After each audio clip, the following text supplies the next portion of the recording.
सभी मित्रों को सादर नमस्कार। मैं डॉक्टर रश्मि बाजपेयी। जैसे कि पूर्व वीडियो में मैंने आपको शीतलाष्टमी की जानकारी दी थी। अब वैशाख शुरू हो चुका है। वैशाख की शीतलाष्टमी या सतुवाही अष्टमी आने वाली है। इस दिन माता को सतुए का भोग लगाया जाता है। सतुए को गुड़ या शक्कर के पानी से सानकर उसका पिड़ियाँ बना के माता को भोग लगाया जाता है। एक दिन पूर्व ही अपने लिए प्रसाद भोग बना लिया जाता है, जिसको पूरा परिवार खाता है। सतुए की पिड़िया बना के माँ को उसी का भोग लगाते हैं और इसी दिन से सतुआ खाना शुरू करते हैं। सतुवाही अष्टमी के दिन सुबह स्नान करके घर की साफ सफाई करके माता के कलश की स्थापना कर लेते हैं। उस कलश की स्थापना करके माता जी के चित्र को लगा के माँ की विधि विधान से पूजा की जाती है। इस दिन नीम की पत्तियों का विशेष महत्व है। घर के बाहर नीम के वंदनवार बना लिए जाते हैं। माता जी को भी नीम की पत्तियाँ चढ़ाई जाती हैं। कलश में भी नीम की पत्ती रखी जाती है।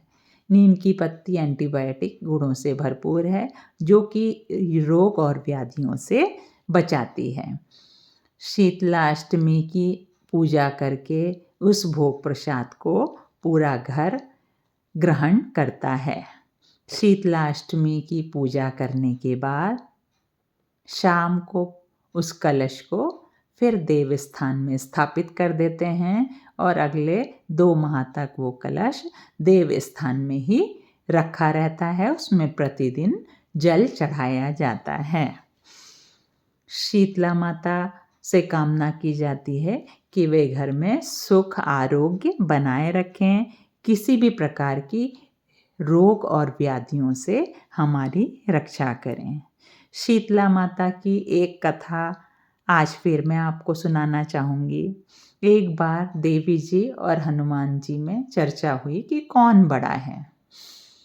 दोनों ने तय किया इसका फैसला पृथ्वी लोक में ही इंसानों द्वारा किया जाएगा, तो क्यों ना हम पृथ्वी लोक ही चलें। तो देवी जी और हनुमान जी पृथ्वी लोक पहुंचते हैं। उस दिन शीतलाष्टमी का दिन होता है। किसी के घर में चूल्हा नहीं जलता है। देवी माँ एक वृद्धा का रूप धारण करके एक घर में पहुंचती हैं और भोजन की कामना करती हैं। घर वाले सोचते हैं देवी माँ पधारी हैं, तो वो उनको प्रेम से आदर सहित बुला के आसन में बैठालते हैं और उनको भोजन करवाते हैं। भोजन करते समय माँ सोने के बर्तन निकालती हैं और बोलती हैं हम अपने ही बर्तन में भोजन ग्रहण करते हैं। तो माता रानी उस भोजन किए हुए बर्तनों को उस घर में छोड़ देती हैं। फिर अगले घर में जाती हैं और पुनः वैसा ही करती हैं। सब लोगों को पता चलता जाता है। सब उनके स्वागत में खड़े होते हैं, उनको भोजन प्रसाद खिलाते हैं और विदा करते हैं प्रेम पूर्वक। हनुमान जी जो कि एक सन्यासी का रूप धारण करते हैं और घर घर जाके आग मांगते हैं। बोलते हैं हमको हवन करना है, कोई हमें आग दे दो। शीतलाष्टमी के दिन सबके घरों में चूल्हे ठंडे पड़े रहते हैं, तो वो उनको आग देने से मना कर देते हैं। हर घर से हनुमान जी को निराश होके वापस लौटना पड़ता है। वे अपनी हार मान लेते हैं और देवी माँ से कहते हैं माँ आप ही बड़ी हैं। माता मुस्कुराती हैं, बोलती नहीं हनुमान जी, जहाँ भी मेरी पूजा होगी वहाँ पे आपके नाम का थापा जरूर लगाया जाएगा। तो जिस स्थान में भी देवी माँ की पूजा की जाती है वहाँ हनुमान जी के नाम का थापा अवश्य लगाया जाता है।